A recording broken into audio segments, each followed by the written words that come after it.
Amigos do Planeta Integral, hoje vamos analisar aqui se o presidente Lula pode ou não já pedir o regime semiaberto, a progressão para o regime semiaberto. A nossa análise é feita a partir de um artigo publicado pelo professor Lênio Streck. Vamos analisar então no nosso quadro qual é a situação do presidente Lula. O presidente Lula foi condenado pelo juiz Sérgio Moro a 9 anos e 6 meses de prisão. E aí, no dia 7 de abril de 2018, o TRF4 confirmou a condenação e inclusive aumentou a pena para 12 anos e 1 mês. Bem, qual foi o regime fixado pelo juiz Sérgio Moro? O juiz Sérgio Moro fixou o regime fechado, né? Ou seja, como ele foi condenado pelo juiz Sérgio Moro a 9 anos e 6 meses, nós temos que o regime é fechado a partir de 8 anos, semiaberto de 4 a 8 anos e aberto até 4 anos. Então o juiz Sérgio Moro já analisou o artigo, inclusive o artigo 387, parágrafo 2º, para estabelecer esse regime fechado, né? Como o Lula não tinha nenhuma prisão provisória anterior, né, nem preventiva, nem nenhuma espécie de prisão, então ele já estabeleceu esse regime fechado sem fazer nenhuma detração, porque não tinha o que ser descontado. O marco inicial, então, do início de cumprimento de pena do presidente Lula é 7/4/2018. Está aqui, portanto, esse marco inicial, né? Por que esse marco inicial fica aqui? Por que ele iniciou a cumprir a pena aqui? Porque o STF, com base em uma decisão de 6/5, já definiu que, a partir da decisão em segundo grau, né, o réu já começa, o condenado já começa o cumprimento da sua pena. Então, o presidente Lula, durante esse 1 ano e dias, está cumprindo pena referente à sua sentença. Não se trata, portanto, de prisão provisória, de prisão processual, de prisão cautelar, né? A prisão provisória é chamada prisão processual, também chamada prisão sem pena. A do presidente Lula não. Ele está cumprindo prisão relativa à sua pena, à sua sentença condenatória de 9 anos e 6 meses, que depois foi revisada pelo TRF4 para 12 anos e 1 mês. Bem, acontece que agora o STJ, no dia 23 de abril de 2018, analisou o recurso impetrado pelos advogados do presidente Lula e recalculou a dosimetria da pena para 8 anos, 10 meses e 20 dias. Então aquela pena, que inicialmente era de 9 anos e 6 meses, depois passou no TRF4 para 12 anos e 1 mês, agora é de 8 anos, 10 meses e 20 dias. Isso no dia 23/4/2018. Então ele já vinha cumprindo a pena e surgiu esse fato novo. O juiz da execução penal, ou o próprio STJ, teria que ter analisado novamente o artigo 387, parágrafo 2º do Código de Processo Penal? para adequar o regime de cumprimento de pena? Entendo que não. Entendo que ele não teria que ter feito esse cálculo. Por quê? Porque esse artigo já foi analisado lá no primeiro grau, quando o Lula foi sentenciado. Foi aplicado ou não, conforme a situação em que tivesse o Lula. No caso do Lula, não teve como ser aplicado porque não tinha o que ser descontado. Imagine o seguinte: se o presidente Lula, em vez de estar cumprindo esse um ano e dias de pena, em vez de estar cumprindo a sua pena, prisão, pena, portanto, estivesse, por algum motivo, em prisão preventiva. Digamos que ele tivesse sido condenado aqui, tivesse sido confirmado aqui, mas por algum motivo, por algum recurso, né, ele não tivesse cumprindo a pena, mas estivesse em prisão preventiva porque, digamos, estava ameaçando alguma testemunha e foi mantido em prisão preventiva durante esse um ano e dias. Muito bem. Quando sobreveio a decisão do STJ, em 23 de abril de 2018, o juiz da execução penal, ou o próprio ministro lá do STJ, teria que ter analisado o artigo 387, parágrafo 2º? Entendo que não também. Por quê? Porque esse artigo 387, parágrafo 2º, já foi analisado aqui. Né? Teria que ter sido analisado ali se houvesse alguma daquelas situações previstas no 387. Não há condições de, a cada sentença de recursos, seja a sentença de recurso do TRF4, seja a sentença de recursos referentes, recursos especiais do STJ, ou seja, sentenças futuras de recursos extraordinários que eles deverão impetrar no STF, de se analisar o regime inicial de cumprimento de pena. O que o juiz da execução penal tem que fazer é analisar e adequar o regime de cumprimento de pena a partir daquele marco inicial dele lá, que não, esse marco não vai mudar. Ou seja, como o STJ reduziu essa pena para 8 anos, 10 meses e 20 dias, o juiz da execução penal vai ter que calcular a progressão do regime do Lula. E essa progressão vai ser com base em 1/6 dessa pena aqui, que vai dar em 29 de setembro de 2019. Ou seja, nessa data aqui, com base nesse marco lá, ele passa para o regime semiaberto. E quando é que ele vai passar para o regime aberto? Futuramente ele passa para o regime aberto, também com base nesse marco aqui. Não há que se estabelecer um novo regime inicial de cumprimento de pena a partir daqui, a partir dessa data aqui.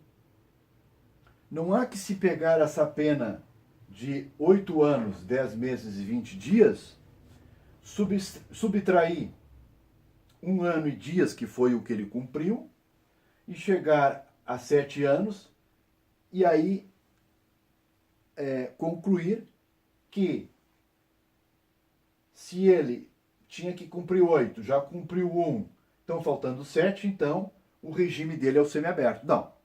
O regime dele inicial seria o semiaberto se ele estivesse iniciando o cumprimento, se o marco dele inicial fosse aqui. Né? Imagine o seguinte, vamos aqui, ó. Se o presidente Lula, nessa situação 3, tivesse ficado esse 1 ano e dia solto, né? Não tivesse cumprido, então, nem como prisão preventiva, nem como prisão pena, né? Nesse 1 ano, não tivesse cumprido nenhuma dessas penas, nenhuma dessas prisões, começasse a cumprir a pena aqui, bom, nesse caso, ele vai começar a cumprir, o marco dele passa a ser esse aqui, e ele vai começar a cumprir a pena no regime fechado. 8 anos da regime fechado, e aí, ele, depois de 1/6 de cumprimento de pena, ele vai passar para o semiaberto. Digamos que o STJ tivesse dado uma pena de 7 anos, ao invés de uma pena de 8 anos. Bom, aí é diferente. Se o STJ tivesse dado uma pena de 7 anos, vai para a tabela. 7 anos, inicia no regime semiaberto. Então, como ficaria cada uma dessas situações? Essa primeira aqui, o marco inicial dele está aqui, não tinha cumprido nada antes, vai começar no regime fechado ou no semiaberto? No semiaberto. Porque a pena não é 8 anos, nós estamos supondo agora que ela é de 7 anos. Então, o marco dele começa no semiaberto, e aí ele vai progredir para o aberto. Se ele tivesse aqui, né, tivesse cumprido esse 1 ano e dias no regime de prisão preventiva, e aí sobreveio essa sentença de suposta aqui de 7 anos, nesse momento aqui, 23/4/2018. O que vai fazer o juiz da execução penal? Ele vai dizer assim, bom, o presidente Lula está preso por causa de prisão preventiva. Digamos que esse recurso dele em relação ao primeiro grau tenha caído, então efetivamente aqui ele vai começar a cumprir a prisão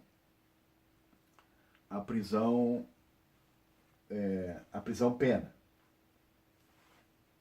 O juiz vai analisar, são 7 anos, né? Então ele já vai começar a cumprir a partir desse marco aqui, porque ele estava preso preventivamente, mas no regime semiaberto.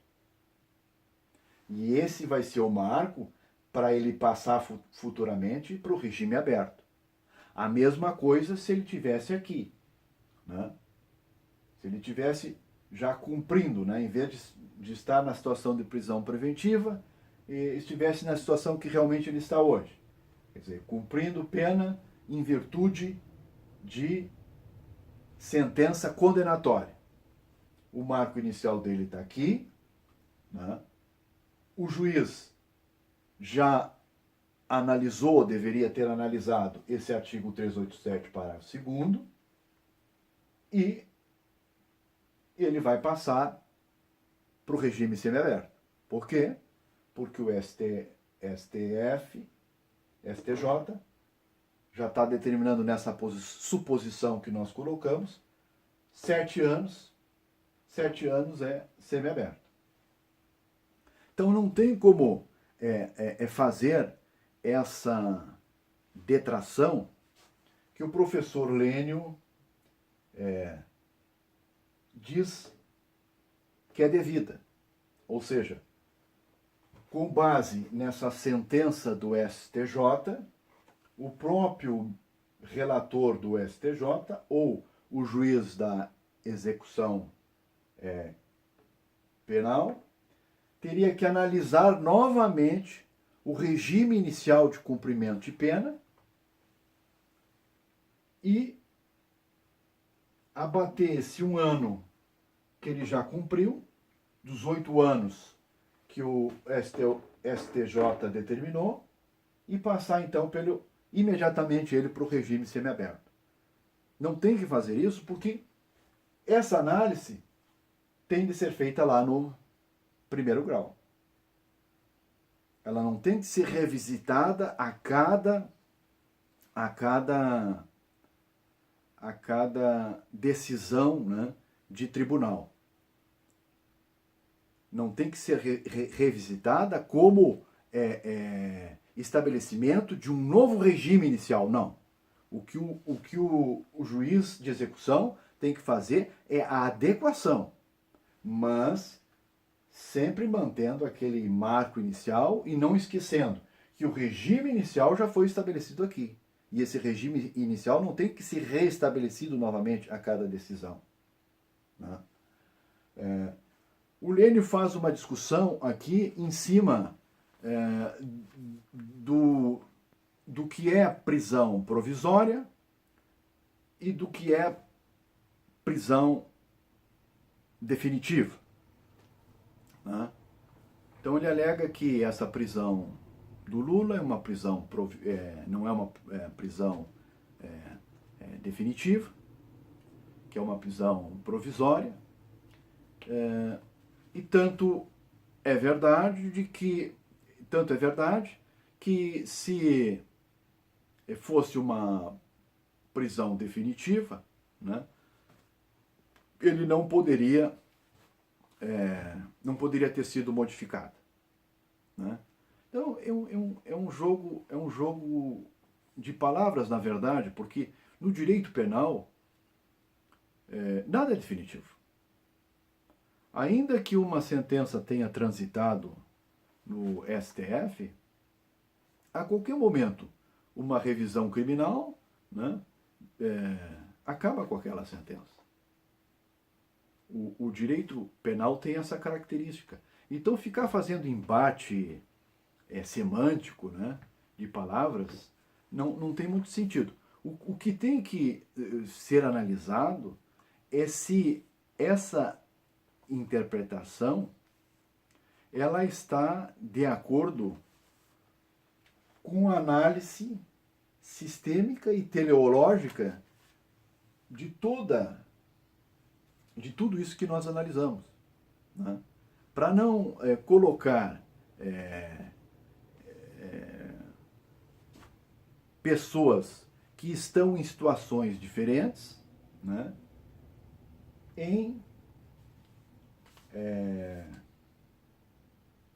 no mesmo digamos assim, na mesma situação jurídica, né? Aqui, o artigo 387, parágrafo 2º, diz o seguinte: o juiz, ao proferir a sentença condenatória, deverá considerar o tempo de prisão provisória, de prisão administrativa ou de internação no Brasil ou no estrangeiro, será computado para fins de determinação do regime inicial de pena privativa de liberdade. Ou seja, toda vez que o juiz for estabelecer o regime inicial de pena privativa de liberdade, ele tem que analisar se tem alguma prisão processual, né, prisão provisória, prisão cautelar, né, a ser descontada. Ele não fala aqui da prisão pena, né, da prisão referente à sentença condenatória. Por que não? Porque esse artigo 387, parágrafo 2º, como nós já dissemos várias vezes, já é analisado aqui pelo juiz de primeiro grau. Então, se a cada momento ele for analisar de novo, né, no TRF, no STJ e no STF, o sistema vai ficar todo descalibrado, né? Vai ter situações em que pessoas que estão na mesma situação jurídica tendo tratamentos diferentes e pessoas que estão em diferentes situações jurídicas, né, tendo tratamento igual. Depois, o professor Lênio menciona aqui também que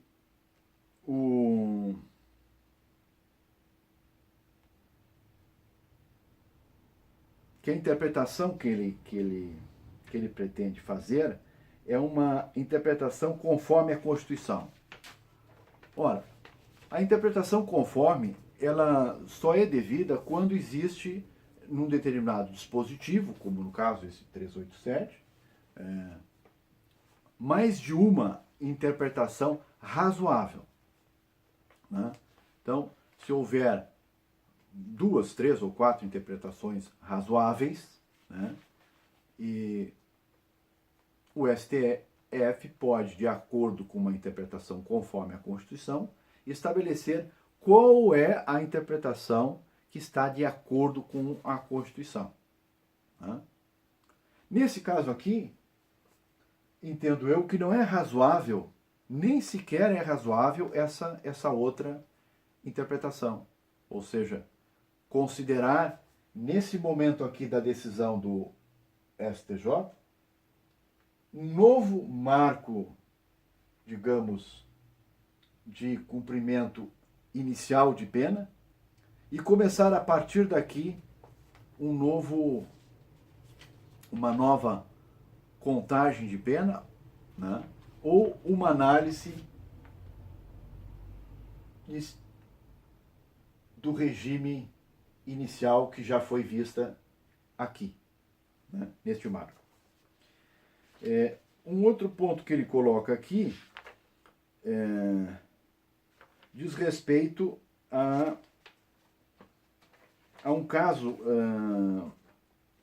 paralelo que ele traz relativo à Lei Feijó de 1831. Então, ele diz que a Lei Feijó de 1831 tinha por objetivo combater a escravidão. Então, de acordo com o artigo 1º dessa lei de 1831, é um paralelo que ele traz, né? De acordo com o artigo 1º dessa lei de 1831, os escravos que adentrassem no território nacional, né, vindos do estrangeiro ou nos portos brasileiros, eles estariam livres, né, porque havia interesse por parte do Império, em virtude de pressão dos ingleses. Aliás, essa lei era chamada de lei para inglês ver, né? Porque, na verdade, de 1831, mais ou menos a 1850, ela foi pouco cumprida. Então, esses escravos que adentrassem no território, através do tráfico de escravos, estariam automaticamente livres. Então, o que aconteceu? 2 escravos, aqui o escravo Lino e Lourenço, foram em 1866 ao Paraguai para levar víveres para os soldados, mantimentos para os soldados brasileiros no Paraguai. E o juiz, um determinado juiz, quando eles voltaram, o juiz Antônio Vicente Pereira Leitão, de Rio Pardo, concedeu a liberdade para eles, e o Lênio defende que, e o próprio juiz defendia na época, que o objetivo dessa lei de 1831 era combater a escravidão. Quando, na verdade, não era esse o objetivo da lei, né? O objetivo da lei era combater o tráfico de escravos, né? A escravidão, os senhores de escravos das fazendas de cana-de-açúcar, das fazendas de café, continuaram com os seus escravos, porque o escravo era mão de obra básica em 1830, né? da economia do Império, do Império Brasileiro, né? Não era, o Brasil não era industrializado, né?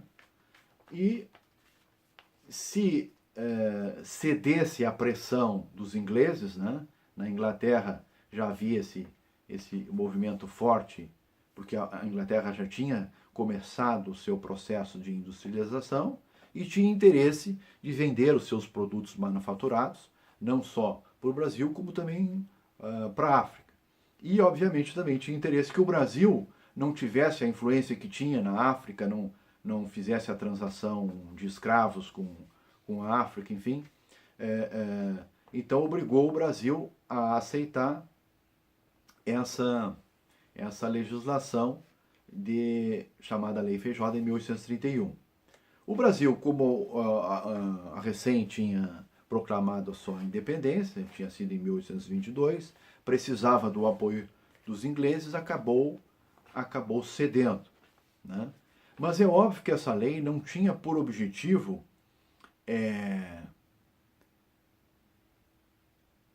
restringir os senhores de engenho, os senhores do café, em relação aos escravos que já estavam no Brasil, que já tinham entrado no Brasil, até porque a economia brasileira dependia naquele momento 100% disso, né? O objetivo era ir fazendo a transição, né, que foi longa, pois a abolição da escravatura só ocorreu em 1889, né, e impedir o tráfico de novos escravos vindos da África. Então, a decisão do juiz Antônio Vicente Pereira Leitão, é óbvio que não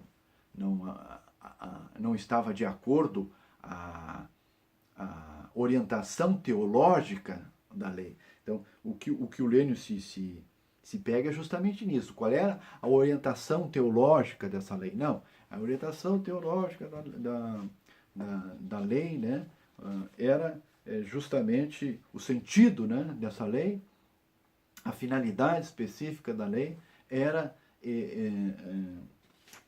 combater a escravidão. Não era isso, né? Isso é uma simplificação.